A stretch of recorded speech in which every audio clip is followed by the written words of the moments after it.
All set, thank you, Zach. Welcome everybody to the Tuesday, August 26th Planning Board meeting. Agenda tonight, we have minutes from the August 12th. Old business, we have none. New business, we have a letter for Auburn Housing Project.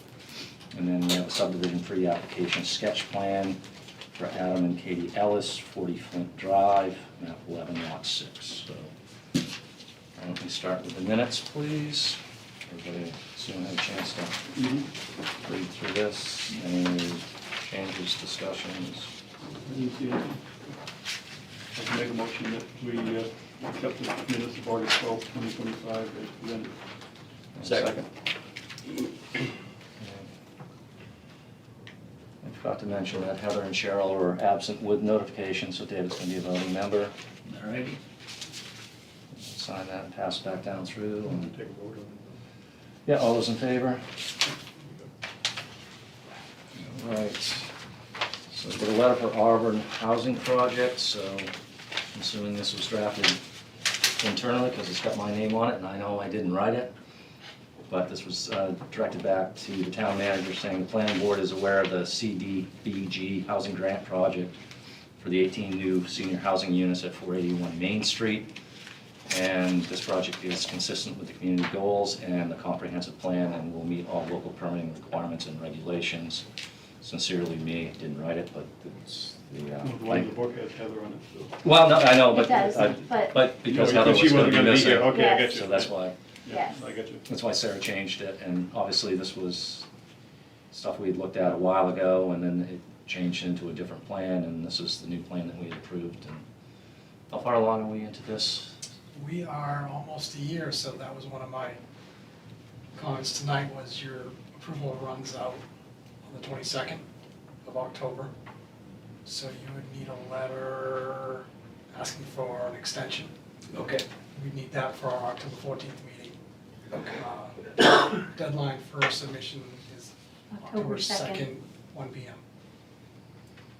Is there, could you give me a form of what that letter needs to say, or just describe? I can get you an example. I Okay, don't have a perfect. form. So basically, this is just going to ask for a 1-year extension of the existing project. No other paperwork really needs to be filled Okay. out, so it's Yeah, just to acknowledge that the project didn't start within the 1-year time period. According to our book, you can ask for a 1-year extension, and then stuff needs to be started and substantially Yeah. going. Yeah, I'm working out the last details with Maine Housing Okay. to get to a closing. There's a debt component and a grant component of the money from them. So that loan closing is projected to take place in February with a spring commencement of work at the So site. breaking ground Yeah. February of next year. Yeah. Yeah, good. Anything else, Scott, that No. you can think of? So I'm assuming I need to sign this, give it to you, and that's gonna go back to the, Yep. everybody that's, it's dated, everything, so. Well, I know I get calls, I shouldn't say every week or every 2 weeks, but I know there are a few people that are looking forward to this project starting. And, Thank you, as we are, yeah, as well. yeah, good. No. Okay, great, thank you. Yeah, and if you have any other questions, obviously reach out to the professional staff. Yeah, I certainly will. Okay, thank you so Yeah, much. okay, you have a good evening. You too, thank you. No, that's their paperwork, not our paperwork. Not my paperwork. All right, so next is, under new business, is the subdivision pre-application sketch plan for Adam and Katie Ellis, 40 Flint Drive, map 11, lot 6. See, everything in here was assigned to Keith, and obviously Keith couldn't make it, so. Keith's in Sabatis this evening. I'm Jim Corbin with Teradyne Consultants, here with the applicants Adam and Katie Ellis. Adam and Katie wish to develop their large Flint Lake parcel into a 12-lot residential conventional subdivision. The lots will be accessed by a proposed road, which will come off the existing public way of Flint Lane. All lots will front on 2 roads to be built to town standards. The lots will be serviced by private on-site sewer and water and overhead power. The site itself is a wooded property up on the hill off to the northwest side of Flint Lane. There are a couple of streams running through the property. One right here that bisects the property, and a smaller one right here. And then there's a few wooded wetland, forested wetlands.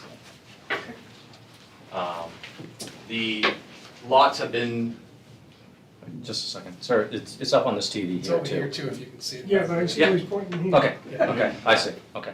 you can have this too. The lots have been conceptualized to avoid the streams for the building windows and the 75-foot setback. All lots have minimum building windows or much greater. Those I've highlighted here just for convenience. That's gonna slide. The wetlands and streams were delineated by Jones Associates. We have a report for that. The Ellises, I believe this is your home? that you built? Have built a home on their property, and that will reside on Lot 1. The rest of it is forested land. The majority of the sites will have a westerly view heading out towards the mountains. And I think that's about it. We're here for a sketch plan, of course, so no complete application, just looking for, to introduce the project and some initial feedback, any red flags, things like. Can answer some questions for you.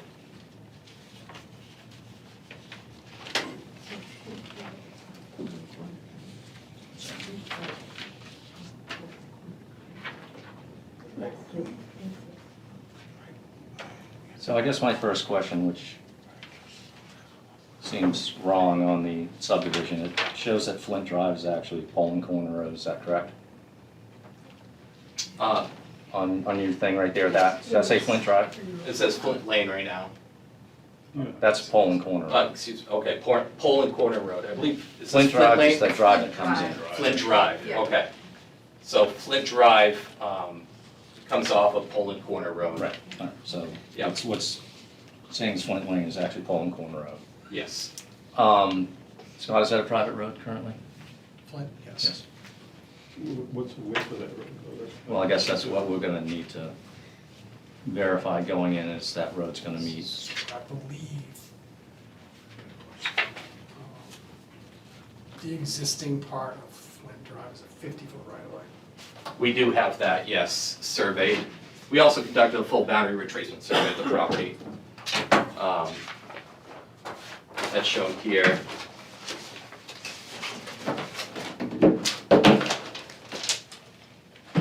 So the width of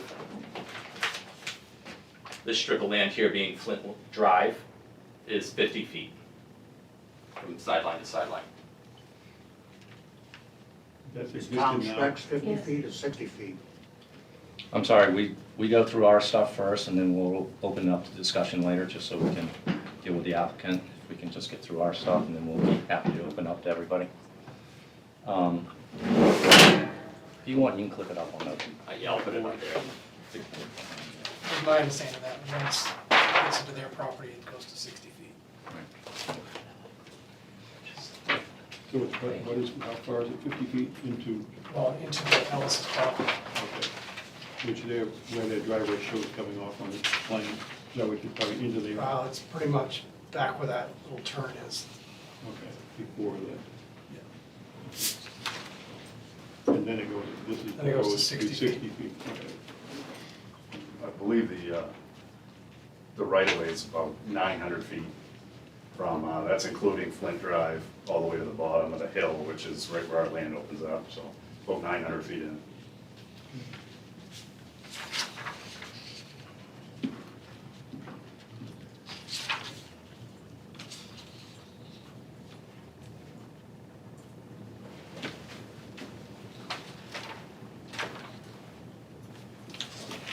Down the road, so, Yeah, I am. so it's page 276. Yeah, well,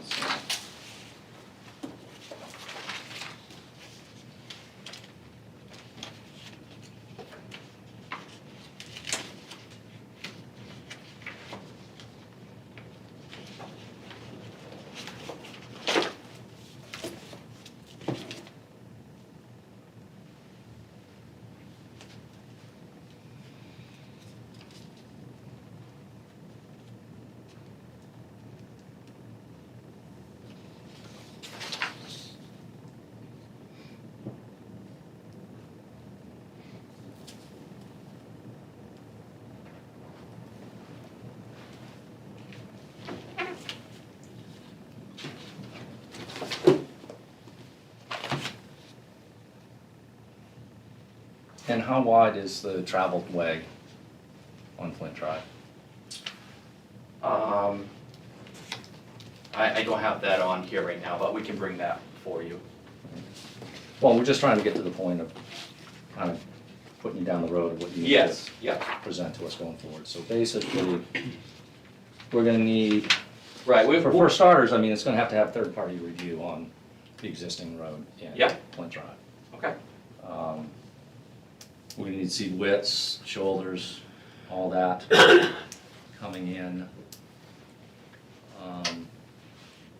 How many houses are currently, not including the Ellis's house, we're accessing off from Flint Drive? two. Two. And we will be conducting a full topographic survey of the existing and proposed roads too.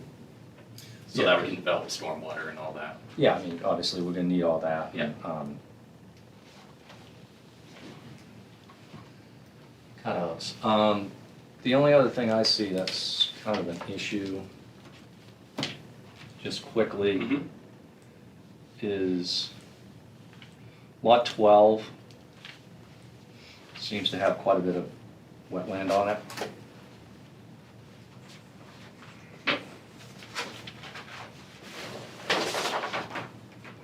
Right here, yeah. Yeah. Yes, it's one of the smaller lots, still 1.9 acres, and it has the, I assume 10,000 square foot building window there.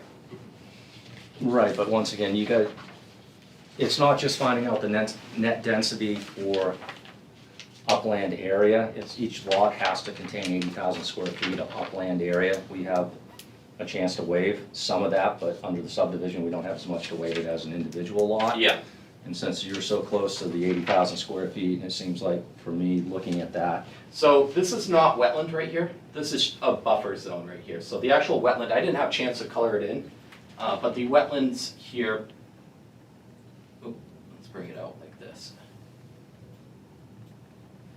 And like this. Through there, so this would be wet. And the rest of it would be dry, so there's sufficient upland area on that lot.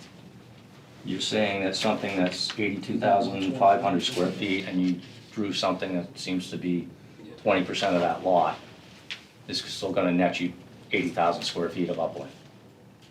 Doesn't seem- 80,000? Okay, Yeah, this is in the cluster, this is yep. a traditional, Mm-hmm. so, yeah, that would have to be addressed. So lot 12, we're concerned about having 80,000 square feet. Right, I mean, Yeah. I can look it right up right now, but I mean, it's in chapter 5.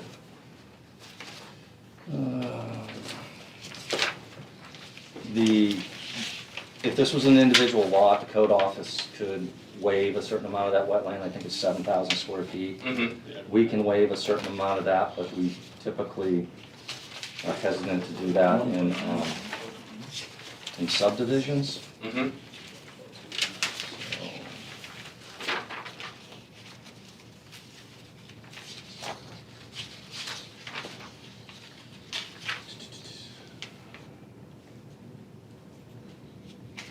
So code officer can do up to 10% up to 8,000 square feet. Yeah, we should be able to figure that one. This planning board may allow up to 25% of the upland to be non-significant wetland for a lot area total of more than 20,000 square feet. So that might work on that one, but I'm not gonna sit here and try to calculate the numbers for you. Yeah, we'll do that for you. If you wanna look at the ordinance dealing with that, it's chapter 507. I don't know if this exactly syncs up on the online version, but in our book, it's page 79. Okay. So that pretty much syncs up online because of page for page. Okay. Awesome. So it's basically, the road is gonna be an issue coming in just to make sure, I mean, obviously third party's gonna have to, check that, do test borings, whatever. Then your new road stuff is obviously gonna have cross-sectional Mhm. elevations, everything. So potential to bring. Oh, private. Private. Private, okay, but there's septic systems, individual septic systems or the, Individual septic systems, for each yes. lot? Okay. Yep. So we'll bring, preliminary test bits for each lot as well. And wells will be individual for each lot? Yeah, we'll show Everything well will be- exclusion areas for that as Yeah. well. Okay.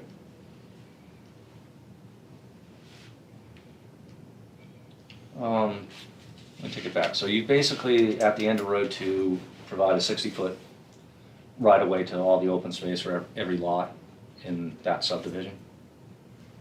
Yes, excluding the existing town-recognized private way, that's currently 50 feet. The rest of the road will meet the new road requirement for 60 feet. No, I'm just talking about the end of Road 2. Go to the end of Road 2 at the cul-de-sac. It shows there's a 60-foot wide access to open space. That's going to be deeded to all the lot owners within the subdivision? The open space, that's a possibility. We're still talking about that. But yeah, I'll have a better understanding of what the open space is supposed to be for the preliminary application. And- My assumption is that it'll be deeded for all lot owners within the subdivision. And the same thing at Road 1, if you could bring in clarification at that too, because it says future right-of-way, which, Yeah, and that's per town standards, whenever you're ending a road, there's requested a future road extension. right. Is that under the same ownership of the road that's going to, or from that one? 'Cause it looks like The you've got property survey. that it's connected to is not owned by the applicants. Okay. Telling, once again, unless our ordinance changes, it makes no difference because they're basically maxing out on the amount of lots on the dead end road. Right, no, I understand, yeah. So, So. Okay. David, you got any questions? No, I don't. John? No. So basically, we were provided which is asked under the ordinance to have a cluster Yes, and a traditional subdivision. I don't know why the cluster was drawn that way, but that would not meet our ordinance, so. okay, Basically, you're tied to having 15 house lots or 15 dwelling units on a dead-end road, which this is a dead-end road, so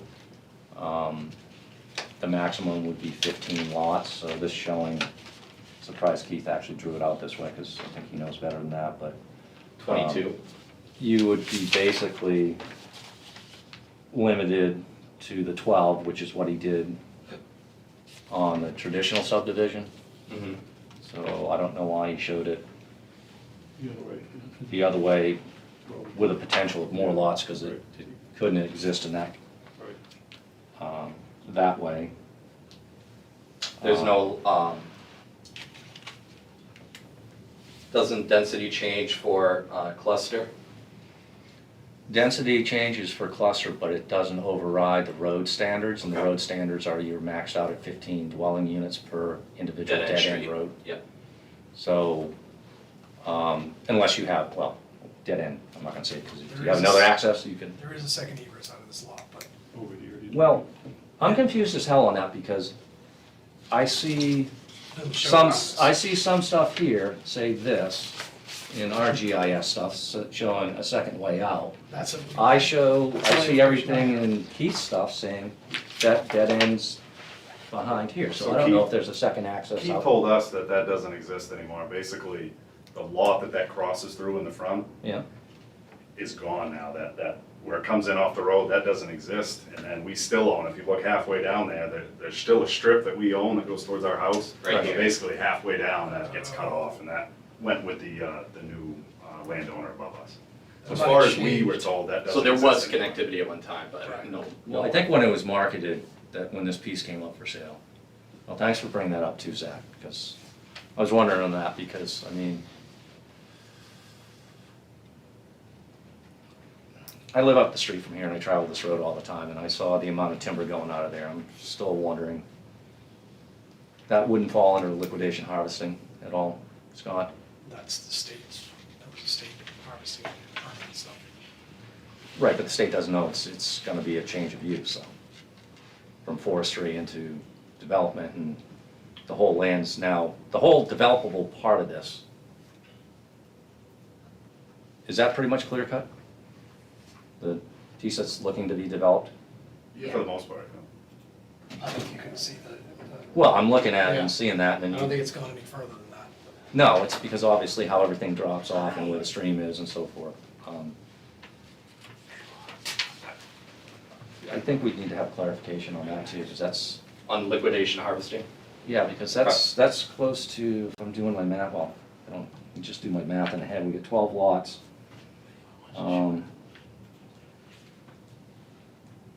Times 2 acres, that's 24, so that's over the 20 acre harvesting on that, which if you basically clear cut over 20 acres, you need a secondary permit on that. I would just check on that to make sure Okay, that everything is copacetic okay. that way, because I mean, I don't know if it's changed now with the state of Maine and DEP, because Scott obviously deals with all that stuff, but they want housing now, but that was a big no-no to come in and clear cut something and then change the use of it. And the liquidation harvesting penalties were pretty substantial in the day, so I would check into that as well.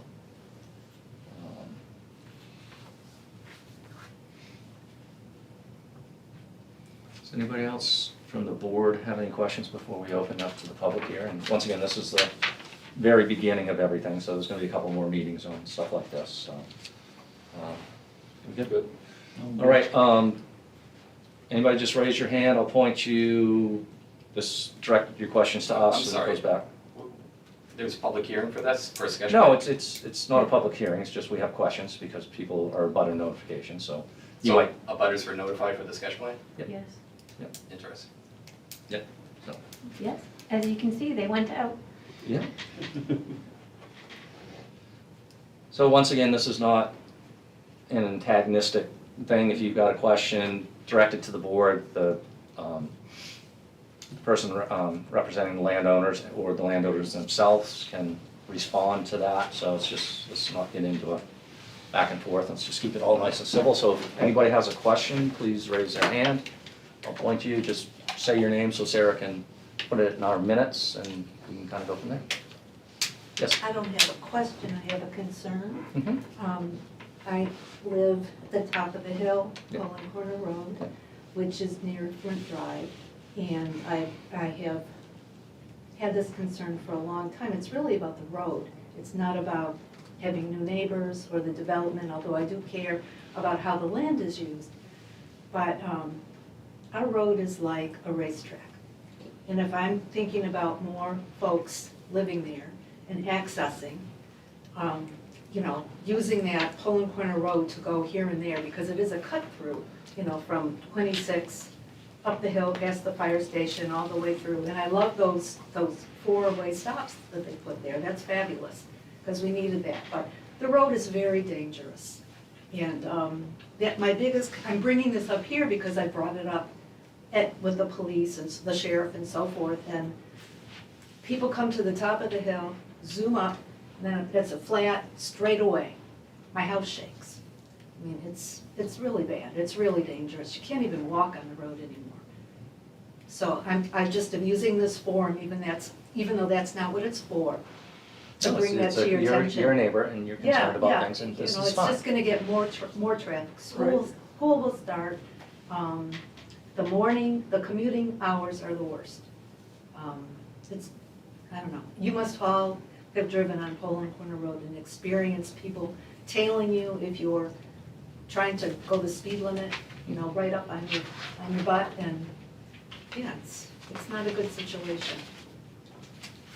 Okay, well, thank you for your input. You're welcome. Yes, sir. I have a concern about the road Just also. state your name, please. Bob Mullen. Yep. My daughter lives at the bottom, right before the bridge, on the right-hand side. Cars coming down Plains Road have shot over the tank trench there and hit her garage, gone through the garage. She's had 6 accidents there since the beginning of the year. Been in touch with DOT, talked to Matt several times, he's looked into it. People are gonna get killed there. I know that they use a defoliant to do away with some of the bushes so you can look up the hill from Plains. But getting out of there, you take your life in your hands. It is real serious. My daughter has 2 grandchildren at that location. They play in the yard. Sooner or later, the cars that come flying over that trench are gonna kill one of them. I'm amazed nobody's been killed there. There have been horrific accidents there. In fact, Matt did put up a Chevron sign at the end of Plains. It got smashed over about a week ago. So that was another accident. And if you're gonna consider more population, the people coming out of this development have a good chance of getting killed. Somebody's gotta do something there. Like you say, the DOT put the stop signs up, further up the road, and they're great. But nobody, think about the ice, think about the speed, people accelerating to get up that hill, going by the fire station, you can hear them coming. Yeah.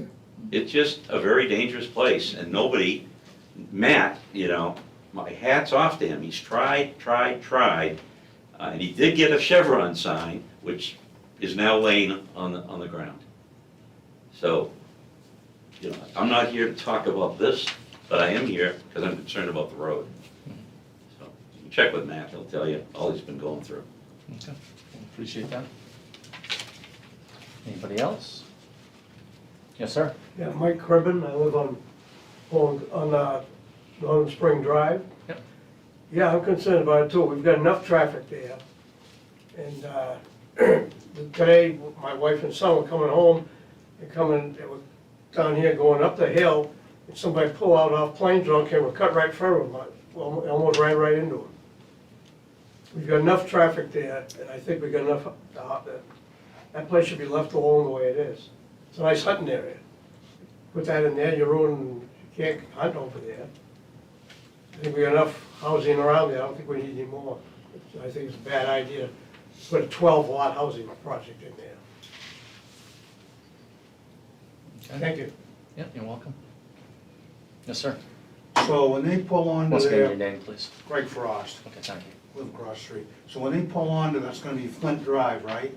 So that only has to be 50 feet there until you come past where we're gonna actually build a development, and it goes to 60 feet down in there? Yeah, the road cannot be expanded due to the property. However, it is a pre-existing road. Since this town recognized it can be developed. So is the town gonna take care of it with a 50-foot right-of-way at the beginning and still be able to get down in there? The town gonna maintain that road? Gonna plow it? It depends on if the road is going to be dedicated for public acceptance or if it's going to remain a private road. That's under discussion. Yeah, I know all about private roads, I lived on the lake on a private road, try sanding that. I'm sure that road is, It's downhill all the way. that You gotta road have was good sand. probably built or created dozens and dozens of decades ago. This one is brand new, has to meet the town standards, has to meet state standards for either road acceptance or, what do you call it? A road maintenance agreement, road association. Yeah. Everyone will be compelled into a road association that pays for the road. So put another way, for this to meet town standard, Yeah. it's gotta be widened out where they're talking about, it's gonna have to be paved, the town's not gonna accept any gravel roads. So the cost of the developer to pave that amount, whatever, I can almost guarantee you it's not gonna be, and then it comes before us, we pass it on with our recommendation if they want it to be accepted by the town. The select board has the final say on that. So if they were accepted by the town, they have to have 60 feet at the beginning of the road all the way down through, or they're gonna let them do 50 feet? Good question, right? That, I'm not exactly 100% sure, I don't think it meets the current road standard for it to be accepted I don't think so. as a public. And isn't that 60 feet? I understand that was 60. What's that? I understand if you put in a road and it has to be 60 feet wide. The Is new that road- not the true new road- anymore? New road does. new road, The okay. right-of-way itself is 60. I get it. The road itself isn't 60. Thank you. Basically, if I can say it this way, there were people in town years ago that, and within the state, that you needed a 50-foot right-of-way. So if you owned a huge chunk of land, you develop a roadfront lot, keep a 50-foot right-of-way, punch into the back, 100 acres. House lot on the road, another 50 feet. Certain people in town that got into anti-development, anti-whatever, changed the ordinance to 60 feet, so it went and basically, for lack of a better term, if people know me, it hosed everybody that played by the rules and kept their 50-foot punch-ins to do things. So we try to maintain things in here, saying that that 50-foot right-of-way, that one end can be used if there's a road in there currently. And then everything else after that will have to come up to standard. So that's why some of this can actually occur. And it's like Scott's saying, for in here, the right-of-way had to be 50 in the old days, 60 now. But the road still is only 24 feet wide with 3-foot shoulders. So just, the road's not changing width-wise or anything, it's just the right-of-way to that the road has to be laid out of. The same travel way standards still have to fit within that 50-foot section. Yeah, exactly. You know, it's like Poland Corner Road, the state takes care of that road. You go to the top of the hill, that last corner right there, the road was gone down this deep. I had 2 or 3 cars pulling in front of my house, because it busted the tire off the rim, or did front end damage. And like I said, you went in there with a motorcycle, you ain't coming back out. You are, the hard way. But I mean, they don't fix the road, the town ought to pressure the state, when that road is washed out that deep, right along the edge of the tower, when somebody gets off there, school bus stops right there in front of that friggin', Yeah, in front of the mobile home park, it Yeah. stops right there. and it was washed out for months and months. They finally just fixed it a couple of weeks ago. I crabbed about that thing 3 times, but it's a state road. I mean, I don't know how we address that issue, but I travel that road every day because I live on it. That's why they don't On the post far that side. road in the wintertime. The state, they post it on the other end. You can't get off it. Right. It's like McGuire Hill Road, they're all state roads, but they don't take care of that one. It washes out and they leave it. So you go off on there on a motorcycle or a car, you wreck stuff. Any other people that want to discuss this? Yes, ma'am. Rose Vining, I live on Poland Corner Road. I had a question on the zoning. What is the zoning there? And is it 2-acre lots and not Yes. 5-acre lots It is. It's- required? What is the zoning in that Scott, is area? that RR2 or RR3? I think it's 3. So our R3 district, minimum lot size 80,000 square feet, minimum frontage 200. Max impervious surface 15%. And RR, I assume it's rural residential. Right. So it's 2 acres then. It's actually less than that. We call it 2 acre, but it's 80,000 square feet. Yeah, I just didn't know what the zoning was there. Yeah, because we changed the lot a little bit down from that. Who was that, the Cooks? Yes. That went from farm and forest into rural residential, but It's over 200 feet. everything else basically around this All the lots will have 200 feet Are of frontage on the road. On the road front. This I'm right sorry, here- excuse me, I mean, Sorry. don't talk back and forth in between while we're trying to explain something. So basically, everything else around the subdivision is in farmland forest, which is 5 acre zoning, Uphill, uphill. and downhill is still Well, down- residential 3. Downhill towards the railroad tracks is still in RR3? Yes. The, Northern Springs is in Oh, yeah. residential 3. Okay. Is that zone boundary about us, Scott? I don't think the zone boundary No. abuts No, it's No. not that property. You can see it right there.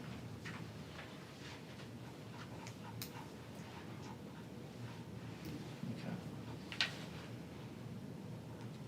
So basically,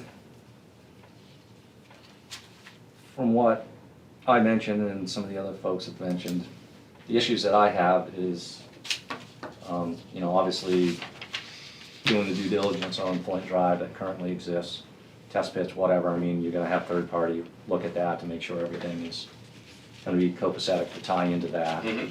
Cross sections, all the other stuff, your wetland, your phosphorus, everything, Mm-hmm. dealing with your new roads. I'd look at lot 12 and make sure, we can waive a little bit of that on the wetland, but I would check think to make sure some- your calculations Some are gonna. reconfiguration needs to be done there. Yeah, I mean, I think something might need to be done on that, but, lot 3 seems to have a big finger wetland in there, but that's at over 100,000 square feet, so Yeah. that seems to be, that's gonna be okay, and the rest of the stream setback, there's no other real forested wetland, and the stream setback's not an issue, because that's gonna be upland anyhow. Yep. Um, There's some forested wetland on lot 1, but that's, Yeah, but that's an acres. 9 acre piece Yeah. that, I think where that's- the Ellises currently live, I'm assuming, yeah. Okay. And then I guess, we talked about this a lot too, George, and we haven't mentioned this on this. When this got timbered off, I did notice that CMP came in, set poles, so you have above ground power to your current house? Correct. So is that, well, looking at what Zach had up there before and how it all got cut off, I don't know if we're really worried about trees coming down on power lines, but that is one thing that we have to talk about is, I mean, above ground or underground power Underground power. into subdivisions, I mean, I don't think we've ever forced underground on, that I can recall. I don't think we have, I mean, we prefer it, we'd like to recommend it, but I don't think we've forced it on anyone yet. I mean, so as a consensus from the board, everyone's okay for above ground, because I just don't want these issues to come up that, Right, it's, after the fact, yeah. yeah, just kind of like to get everything on the washout. So everybody knows the rules of the game that we're playing. So next time you come in, you'll have more answers and Mhm. hopefully we'll get further down this line. Yeah, absolutely. Okay, anybody else from the public, again, wish to talk about anything associated with this? Yes, sir. Stephen Campbell, Yep. 145 Grand Spring Drive. Yep. I'm just concerned, what's it gonna do to the neighborhood? Because the trailer park's quiet. We put that down back, I'm just wondering, is this gonna be a little housing income or something else?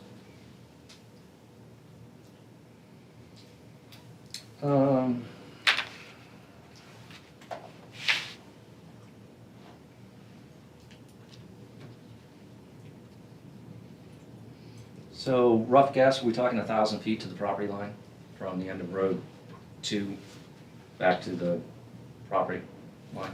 From here to here, No, back over the part that's not gonna be developed. because I believe this is the park right here. Well, that's part of the park there. Yeah, and this as well. Yeah, part of that is. Okay. So from here to here? Yeah, it's over 1,000, but so Yes. the park, yeah, okay, thanks for that. So then that's not that. Let's see. That open area in the back So is the a big- septic system. The open area in the back there is their septic. So the back line of coming into where the Ellis's bought, where it goes down towards Northern Spring Drive, so that corner right there, Zach. I mean, once again, showing, I mean, the houses are starting, I mean, there's only one house that's anywhere close to that, and that's, I don't know how far that would be to the closest mobile home in there. Doesn't seem like it's that close. From the property line?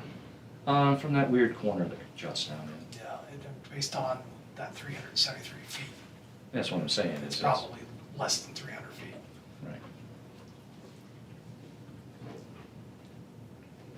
Do you want an exact? No, I'm just looking and seeing, dealing with, We can provide a dimension from the closest mobile home to yeah. the I mean, closest building window. Sure. That would be helpful as well to address the concerns of people there as well.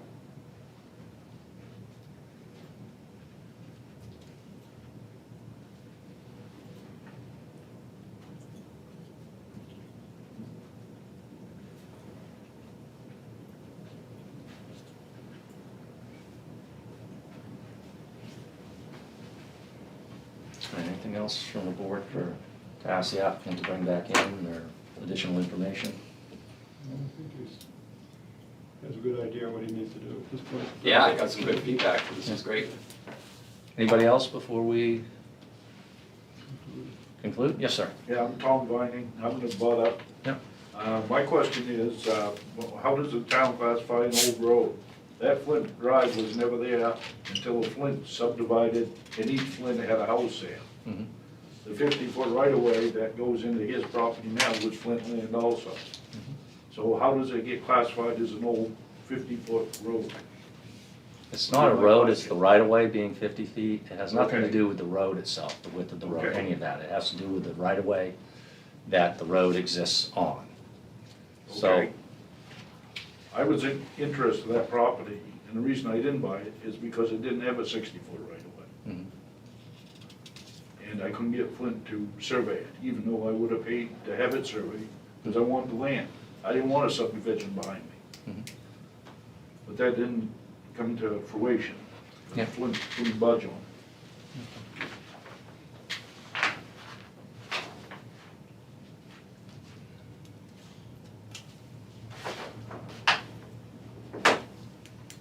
Which lot are you, sir? And lot 7. Lot 7. Oh, I see. Right here, okay.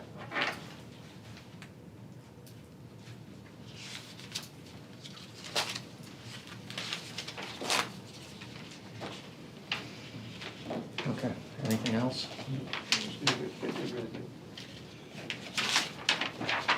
All right, so please remind me again on this, Sarah. So the pre-application, butter notification went out. So is the application gonna have a butter notification, or is this the only one because of the subdivision? We will We have have one more? one more, when the, Pre-application is submitted. Yes. Yeah. so, and that'll be the only one. So you'll get one more when they come back with more information. And then if it goes into a second meeting, you will not get another butter notification. It will be on the website. You can call, you can come in, and we can tell you when they're coming back with more information, should it go to a second one after that. But just so you know, you're only getting one more butter notification when they come back, all right?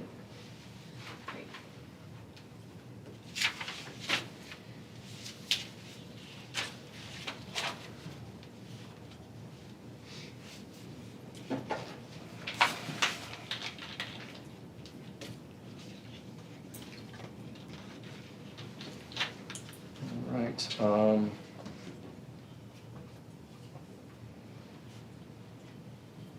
I guess I'll have a motion for the checklist being, the pre-application checklist being complete. Okay.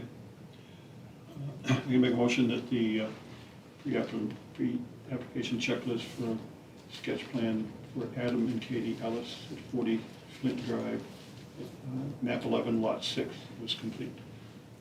Second. Discussion? All those in favor?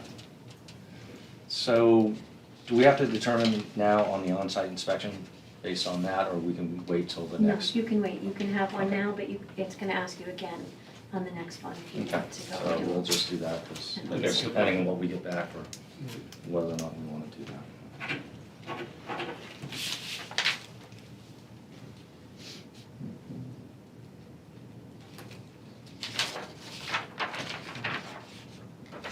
All right, well, thank you for everybody for coming out. So when they come back with answers to our questions, your concerns, they'll put together another packet with more information. As Sarah mentioned, you'll get another notification. Please feel free to come down, see what they've come up with. If you have any other questions, concerns, come down to that meeting, make your concerns known. And then we may or may not approve it at that time. In the old days, any subdivision usually went through 3 meetings. We haven't had decent sized ones recently, so they've been getting through on 2. So I would recommend definitely coming down for the second one. And it may or may not get improved, and if there's enough concern, we might decide to hold a 3rd meeting. So, yes, sir. Would you notify us if we're gonna have another meeting on this, like a mail form? You'll get the same thing that you got this last time? Okay. Thank you very much. Yep, no, thank you for your time. Thank you. Thanks. Yep, you're very welcome. Thank you very much. Yep. We had a finding of fact, but once again, we don't have a quorum of the people that were at that meeting. So at some point, maybe before the end of the year, we'll get that one done. Fingers crossed. Any other business? Mr. Ford, you? Nope, I don't. John? I think I'm good. George? Scott? Good? Sarah? I'm good, Other than we gotta sign a bunch of paperwork? correct. All right, make a motion to adjourn. Other things coming up. Yeah, you can start home. Yeah. Hey, folks, could you keep it down just a little bit for me, please? Thank you. No, we don't. Yeah. Well, I'm trying to get something back for the next meeting. Okay, yeah, I know what you're trying to get at. Yes. That's more of an enforcement thing. I'll make a motion to adjourn. Can I have a second? Second. All those in favor?